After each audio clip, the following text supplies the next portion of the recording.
Hello दोस्तों, खांसी यानी कॉफ ये बेसिकली एक प्रोटेक्टिव मैकेनिज्म है जिसके द्वारा बॉडी श्वास की नली में आए हुए हार्मफुल पार्टिकल्स, पैथोजन या इरिटेट करने वाली चीज़ों को एक ज़ोर से हवा के झोंके से निकालने का प्रयास करता है। ये आपकी श्वास की नली में कचरा जो भर जाता है उसको निकालने की एक प्रक्रिया है। आज हम बात करेंगे इसके क्या कारण हो सकते हैं, खांसी के बारे में क्या इसकी क्लासिफिकेशन है, ट्रीटमेंट स्ट्रैटेजी है, डायग्नोसिस है, इस पर हमने ऑलरेडी वीडियोज़ किए। आज बात करेंगे इसके कारणों के बारे में, क्योंकि किसी भी बीमारी में उसको ट्रीट करने के लिए ज़रूरी होता है कि उसके कम कारणों को समझे। जब तक हम बीमारी के कारण को नहीं समझते तब तक बीमारी को ट्रीट करना मुश्किल होता है, क्योंकि हर कारण का अलग अलग ट्रीटमेंट डिसाइड हो सकता है। टॉपिक पर जाने से पहले जो लोग हमारे चैनल पर नए हैं उन्हें रिक्वेस्ट करूँगा कि चैनल को सब्सक्राइब करें, वीडियोज़ को लाइक करें, शेयर करें, फॉलो करें, कमेंट करें, पूरा देखें। सबसे पहले हमें ये समझने की ज़रूरत है, खांसी एक प्रोटेक्टिव मैकेनिज्म है।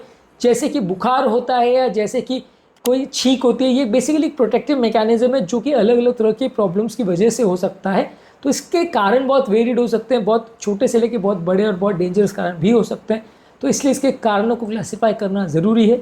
सबसे पहले इसके कारणों में इन्फेक्शन हो सकता है। वो इन्फेक्शन बैक्टीरिया का या वायरस का या फंगस का, किसी का भी हो सकता है।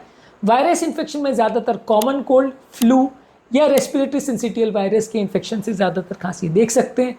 निमोनिया या ट्यूबरकुलोसिस या वूपिंग कफ ये बैक्टीरियल इन्फेक्शन है जिसकी वजह से किसी व्यक्ति को खांसी हो सकती है। इसके अलावा क्रॉनिक रेस्पिरेटरी कंडीशंस अगर किसी को, जैसे कि एस्थमा हो, इसमें ज़्यादातर खांसी होती है। ज़्यादातर लोगों को रात को या सुबह के टाइम पे ज़्यादा खांसी देखने को मिलती है। इसके अलावा क्रॉनिक ऑब्स्ट्रक्टिव एयरवे डिजीज़ जैसे कि क्रॉनिक ब्रोंकाइटिस और एम्फाइसीमा की बीमारियों में भी अक्सर खांसी देखने को मिल सकती है। इसी की तरह से गैस्ट्रोइसोफेजियल रिफ्लक्स डिजीज़ एक ऐसी बीमारी है जहाँ पे लोगों को बार बार जो है मुंह में एसिड आता है। ये एसिड जब आपकी श्वास की नली में चला जाता है तो श्वास की नली और लैरिंजियल एरिया को इरिटेट कर सकता है, जिसकी वजह से व्यक्ति को खांसी आ सकती है।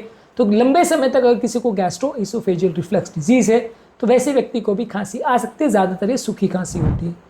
इसके अलावा एलर्जी की वजह से भी लोगों को खांसी आ सकती है, अलग अलग तरह के कारणों से। अगर कोई ऐसा पार्टिकल या ऐसी कोई चीज़ है जो आपकी नासिकाओं को, नेजल पैसेज को इरिटेट करता है, तो उसकी वजह से भी लोगों को खांसी आ सकती है। इसके अलावा एक बीमारी है पोस्ट नेजल ड्रिप, जिसकी वजह से अगर नाक में आपके कोई सिक्रीशंस आ रहे हैं या आपके नाक में कोई इन्फेक्शन हो गया या जुकाम हो गया, तो वो जुकाम का जो पानी है या जुकाम का जो गंदा मटेरियल है, म्यूकस है, वो अगर श्वास की नली में चला जाता है या फेरिंग्स में गिरता है, खासकर रात को सोते के टाइम, उसको पोस्ट नेजल ड्रिप बोलते हैं। इसकी वजह से भी आपकी जो फेरिंजियल रीजन है या आपका जो गला है वो इरिटेट हो सकता है, जिसकी वजह से खांसी आ सकती है। इसके अलावा कुछ दवाइयों के इफेक्ट से भी खांसी आ सकती है, खासकर AC inhibitor group of medicine. ये बेसिकली ब्लड प्रेशर के लिए दी जाने वाली या हार्ट फेलियर के लिए दी जाने वाली दवा है। किडनी के पेशेंट्स में भी ये दवा दी जाती है। इस दवा के साइड इफेक्ट से लोगों को सूखी खांसी होती है। अगर ये दवा आपको चल रही है तो ये हिस्ट्री पूछना ज़रूरी है, क्योंकि ये दवा से सूखी खांसी होती है और जैसे आप दवा बंद करते हो ये अपने आप ठीक हो जाती है। इसके अलावा कुछ एनवायरमेंटल इरिटेंट्स जैसे तंबाकू अगर आदमी को एक्सपोज हो तो उसके प्रेजेंस से भी लोगों को खांसी आ सकती है। इसके अलावा यदि आपको पोल्यूशन का बहुत ज़्यादा एक्सपोजर है, धुएं का, धूल का या कोई केमिकल का एक्सपोजर है, तो वैसे व्यक्ति को भी खांसी आ सकती है। तो ये आपका कॉमन कारण हो सकता है जिसकी वजह से व्यक्ति को खांसी आ सकती है। इसके अलावा अगर कुछ फॉरेन बॉडीज़ को आपने इनहेल किया है तो उनके प्रेजेंस से भी खांसी ट्रिगर हो सकती है। इसके अलावा कुछ लोग को साइकोलॉजिकल खांसी भी हो सकती है, जहाँ पे कोई क्लियर कट फिजिकल कारण नहीं है, वैसे व्यक्ति को भी खांसी हो सकती है। ज़्यादातर कुछ फीमेल पेशेंट्स में या बच्चों में इस तरह की साइकोलॉजिकल कॉफ देखा जा सकता है। आज के टॉपिक में हमने बात करी खांसी के कारणों के बारे में। इसके अलावा अलग अलग टॉपिक्स में हमने खांसी के ट्रीटमेंट पर, इसके डायग्नोसिस पर और इसके अलग अलग क्लासिफिकेशंस पर बात करी है। ये वीडियोस भी ज़रूर चेकआउट करें।